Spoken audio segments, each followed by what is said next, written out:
Welcome to Good Faith Reads. I'm your host, Cliff Vaughn, media producer at Good Faith Media. Good Faith Reads is a short podcast released twice a month in which we focus on one of our book authors at Good Faith Media. We've published more than 150 titles under the Nurturing Faith book imprint, and we invite you to check them out at goodfaithmedia.org/bookstore. Today's guest is Jon Roebuck, author of Morning Conversations on the Wisdom of the Ages. He's joining us remotely from Nashville, really across town from me. Jon, welcome back to the podcast. Thanks so much, Cliff. Good to be with you and good to have another opportunity to discuss another book. It is. And, well, you've been writing and writing and writing. This is volume 3 of a 5-volume collection of devotional thoughts drawn from each chapter of the Bible. So you've been working and writing your way through the Bible. So one chapter equals one devotional equals one page of devotional. So on each page, we have a verse from the chapter, an observation, an application, and a one-line prayer. This volume covers the wisdom literature in Hebrew scriptures: Job, Psalms, Proverbs, Ecclesiastes, and Song of Solomon. I'm curious, out of all these, do you have a favorite? It's a great question. Let me kind of say to begin with that all of these devotions are written through a Christian lens, obviously. One of the folks here in town, Amy Jill Levine, who is a wonderful New Testament scholar who happens to be Jewish, she says about the Old Testament or the Hebrew Bible that if you're a Christian and you're reading it after having become a Christian, she said you can see Jesus really written into every page and written into every chapter. And I think it's really hard not to get away from that. And so there is very much a Christian slant to all of these devotions. But in terms of if there's one that is my favorite and why, I'm not really sure. I think there is a tedious nature to a project of this length. I mean, there's so many chapters. In the Hebrew Bible alone, you're talking about over 900 different chapters. So that's 900 devotions. The book of Psalms alone is 150, which represents 150 days of reading and reflection. So I'm not sure. When Paul wrote to 2 Timothy, he said that all scripture is inspired of God. And so I think it's all valid. And to really point to one more than another, I don't know. I mean, you've read the volume. How do you respond to that? Well, I mean, as I think about my own interactions with what's called, the wisdom literature, I'm drawn more to Job and Ecclesiastes than Psalms and Proverbs and Song of Solomon, which is interesting. We can talk about in a minute.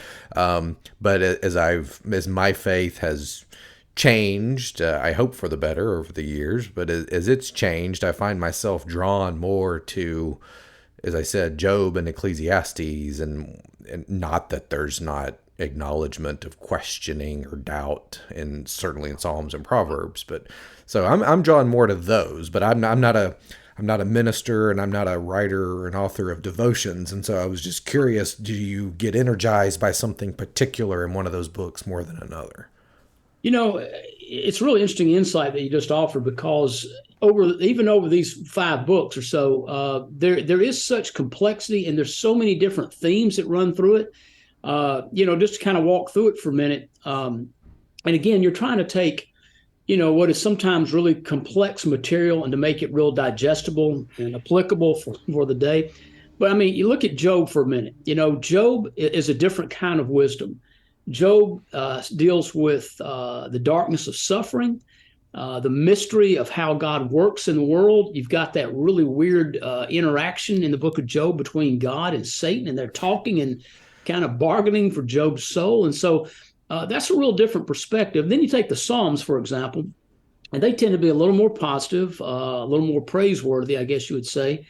But there certainly is a wide diversity, even within the Psalms, viewpoints, emotions. Some of them are very familiar, but not all of them are, Psalms of praise. You've got Psalm 51, for example, which is where David pours out his heart over his regret with his indiscretion with Bathsheba. You got Psalm 137, which is this song saying we want to dash our enemies' heads, the babies of the heads, against the rocks. It's kind of a different view of things, written during the exile. And so It's again, even in that one book, the Book of Psalms, there's such a different collection of emotion and thought in that. I personally, in the Psalms, I like the songs of ascent, which are Psalm 120 through 134. These are songs believed to be sung by pilgrims who are making their journey up to Jerusalem for the three major feasts of the Jewish faith, which were Passover, Pentecost, and Feast of Tabernacles. And so you have that image as you read that of here people who have joined hands together and they're literally marching up the mountain to go to worship, and it's very powerful. I think perhaps Psalm 121, lifting my eyes into the hills, maybe that's the one that's most familiar to people. And then you got Proverbs, which are all these wise sayings that are somewhat loosely connected, but a lot of themes, well liked and often quoted. A lot of refrigerator magnets were made up by the Proverbs. Then Ecclesiastes is a whole different animal as well. It's about human existence and the vanity of life, believed to have been written by Solomon. He says, everything's meaningless, and he's searching for meaning. And that's something that, we all wrestle with. And so there's wisdom to gain from that. And then finally, you get to this Song of Solomon, which is this steamy love poem. Kind of where does that fit in? How does that fit? And a lot of people think, of course, it's a metaphor for God's love for all of us. But is it? Or, why is it in there? I mean, if all scripture is inspired, it's an interesting thing to kind of question and to talk about. So a lot of different themes. Again, the thing I like about studying all five of those books together is that there's such a variety. It's going to scratch your itch someplace or another because of the different types of wisdom that are offered. Yeah, listening to you talk, I thought, there are things that I gravitate to, and most of us do, I suppose, and we look forward to, but that's not to say that, being forced to sort of reckon with the thing, why is this in here, and why do I need to sit with something maybe that I'm not as interested in? Yeah, I'm curious, especially with the Psalms, if you think about the great hymns of our faith and how so often you find yourself in difficult moments going back to those hymns, and the refrain and the words and the music, it all is very meaningful. And I have to think, at least for generations of Christ followers, just the reading of the Psalms, the recitation of those themes over and over again, so powerful, so meaningful in so many different ways. Yeah. We'll be right back with more Good Faith Reads.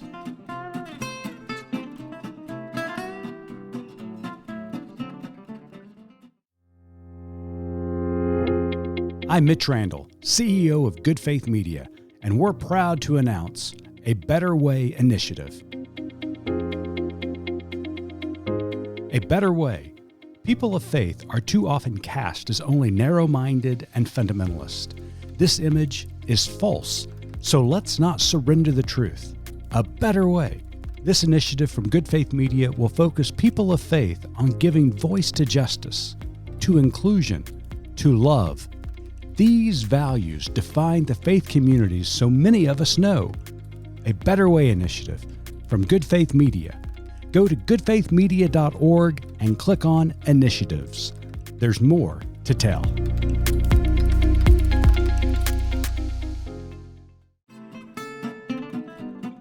Welcome back to Good Faith Reads. Today we're joined remotely by Jon Roebuck, author of the Good Faith Media book, Morning Conversations on the Wisdom of the Ages. I'm Cliff Vaughn of Good Faith Media. Jon, how much rewriting of these devotionals did you do? Did you ever get to the end of one? And I know you've been working on this for a long time, so you've done a lot of writing, but did you ever get to the end of a devotional and just have to scratch it and start over? Yeah, that's a great question. And the answer really is no. When, basically I write the devotions, I send them in, and then they get formatted, and then I have the opportunity to do edits and rewrites and that sort of thing. And so I only tend to make minor changes or minor corrections. And I think the idea behind that is that these are created in a moment in time. The circumstance I'm writing is different. It's this day of the week, or this has just happened. And so in your own world, you're hearing different things that are playing off in your mind. But you like to think that as you read that scripture and really pray for the Spirit's intervention in the writing of that what you're offering people is a genuine word of the Lord for that day. And so to go back and say, I didn't really like that, and to tear it up, it's almost to say, I didn't really like what God was saying today, and so I think I'll just do something better. So I tend to sort of write them and say, good, bad, ugly, right or wrong. That's sort of what I heard today from the Lord as I wrote this devotion. And for better, for worse, here it is. So not a lot of rewrites, not a lot of, and I've asked myself the question, if I ever went back and said, all right, volume 2, and did the whole thing over again, would different verses emerge from the different chapters? And if so, would I offer a different perspective? I think we've all done that. I grew up doing youth ministry and then pastoring and all that. And the book of James, for example, that was a favorite to be read in youth group, right? And you read that, and you studied it, you drew meaning from it. Then you read it in college, and it was a little different. Then you read it as an adult, and it's a little different. And so it just speaks to the timeless nature of the scriptures. And so, yeah, I don't know that I would rewrite, but I might find new inspiration. But I don't have any plans right now to write another. Yeah, well, listening to you, I thought, listening to you, I thought, I mean, you go back and you read a passage and you read it now, and it probably would say something a little different to you 20 years after you read it before. And that's not to say that there wouldn't be some bedrock or foundational concepts embedded, but it might speak to you differently. And what is interesting too is when I finally get the final printed, published version of it, right? And you go back and you read some of that, and some of those, if it was 3 or 4 years ago when I wrote them, and you think, wow, did I write that? That sounds really good. I must have had a good day that day. So, but again, it's interesting how Scripture has such a unique way of speaking to us in the moment that we're living in. Yeah. Another question I had for you, and just to point out for our listeners, each devotion has a title of its own. So in addition to the fact that a devotional is about a specific chapter of the Bible, each devotion has a title. So the chapter from Ecclesiastes 7, the devotional title is What Goes Around Comes Around. And I wondered if there was a commonality in the writing process when the title would come to you? Or would you write it and then title it, or would you start off with the title? Usually the title was always the last thing that I wrote, simply because, you get the text and you let it kind of stew and boil for a few minutes in your mind, and then you begin to write out the application, and that always starts to, allow a memory or a story to emerge, and you kind of write and reflect on that. Then you write the prayer to kind of string it all together. And so then you go back and title it, because the idea is you want the reader to be interested in reading the thought.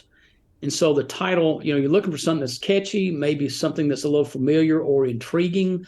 And it's interesting, you pointed out the Ecclesiastes 7 one, which was entitled What Goes Around Comes Around. And I was noticing, flipping through the book, that that's the exact same title for Proverbs 21, that same devotion. So, even in writing all of those, you're not consciously aware of, all the titles, and maybe have I used that before? And apparently I have in several, I don't know if several places, but those two have the same title. Well, that one jumped out at me because I had a professor that was fond of saying that. He would say what goes up doesn't necessarily come down, but what goes around always comes around. My next to last question, let's go back to Song of Solomon for a second. The Bible's steamiest book. Did you feel that one just kind of looming out there, thinking, how am I going to turn this book into devotional material? Or was it, it's just another book and another thing to mine? Yeah, I mean, probably more so than many of the other passages that you write about. This has got some, rated R stuff in it, right? And you're like, all right, I'm writing this devotion to people of all different ages, and one day my kids and grandkids are going to read this. How do you deal with some of this real explicit language, talking about lovers talking about each other's bodies and what they want to do? And it was... I don't know what's the good word for it. You write with a lot of fear and trepidation and doing what do I really want to say, and how do I say it in a way that's just not too explicit? Well, I think you achieved that. that. Blind hog finds an acorn every once in a while. An important note to all of our listeners, we at Good Faith Media are always accepting book proposals. Our authors engage with an experienced team of editors, designers, and marketers to produce and sell books on a variety of topics. If you have a book proposal you'd like to run by us, head over to goodfaithmedia.org/bookstore for more information. Last question, John, can you read one of your favorite devotionals or part of one of your favorite devotionals and just set it up for us and tell us why you chose it?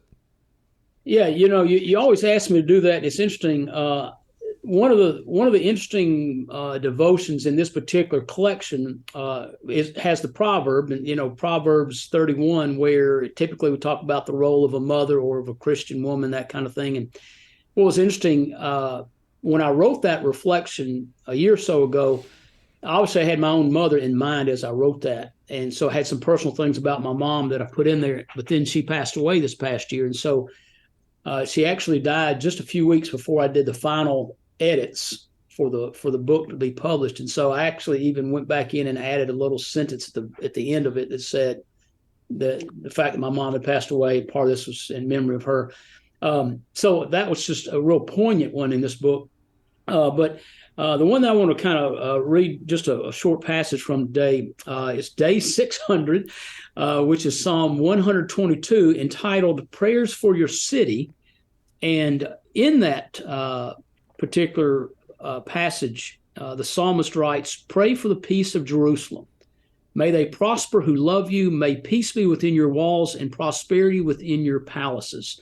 Very similar theme that you get from Jeremiah 29:7, pray for the welfare of the city. That was written in the middle of the exile. But anyway, here's the application of that verse that I wrote. I had the opportunity to live and work in some great cities and towns. I was born in Atlanta and grew up in Rome, Georgia. Then I was educated in the Magic City, Birmingham, and now I work in Music City, Nashville. I live in historic Franklin and vacation in my former town of Gatlinburg, Tennessee. I even lived in Mililani Town, Hawaii for a while. Not a bad group of cities, right? But I must confess that as much as I enjoyed living in all those places, I'm not sure I took the counsel of King David, who reminds me this morning to pray for the city for its peace and prosperity.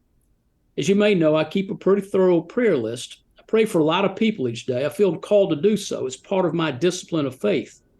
But can I confess that I never think to pray for the city in which I live or the city in which I work? And maybe I should. What if I prayed for the city of Nashville, that the people here would know peace and prosperity? And what if thousands of others prayed the same prayer each morning? Would our prayers move the heart of God in such a way that blessings would come new and fresh each morning? I think it would make a huge difference, at least in the way we view our city and the way we build compassion for all its residents. Here's today's challenge for you. Stop right now and pray for your city. Pray for peace and prosperity so that those who live around you will know the blessings of God. As always, your prayers will make a difference. So just a thought on praying for the city that you live in. Lovely words that I cannot improve upon except to say thanks. Our guest today on Good Faith Reads has been Jon Roebuck, author of Morning Conversations on the Wisdom of the Ages. The book is available at goodfaithmedia.org/bookstore. John, it's nice to see you again. Good to see you, Cliff. Thanks again for the time, and we'll look forward to doing it a couple more times. Indeed.